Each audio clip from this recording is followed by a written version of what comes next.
Nikki Haley, United States Ambassador to the United Nations (UN), announced Sunday night that the federal government has reduced its contribution to the UN's annual budget by $285 million.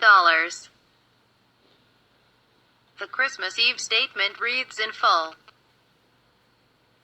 Today, the United Nations agreed on a budget for the 2018-2019 fiscal year. Among a host of other successes, the United States negotiated a reduction of over $285 million off the 2016-2017 final budget. In addition to these significant cost savings, we reduced the UN's bloated management and support functions, bolstered support for key U.S. priorities throughout the world, and instilled more discipline and accountability throughout the UN system. The inefficiency and overspending of the United Nations are well known. We will no longer let the generosity of the American people be taken advantage of or remain unchecked.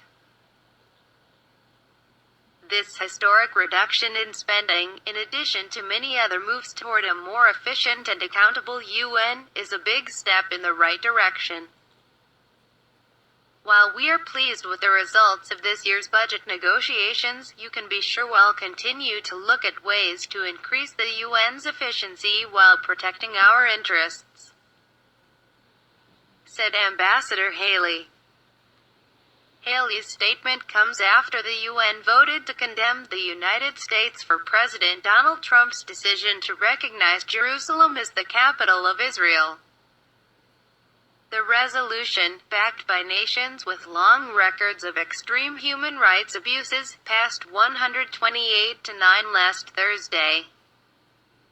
Haley immediately responded by threatening to reduce America's UN funding.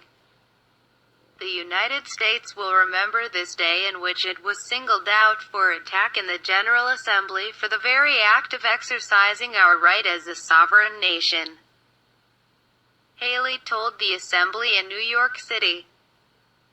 We will remember it when we are called upon to once again make the world's largest contribution to the United Nations, and we will remember it when so many countries come calling on us, as they so often do, to pay even more and to use our influence for their benefit.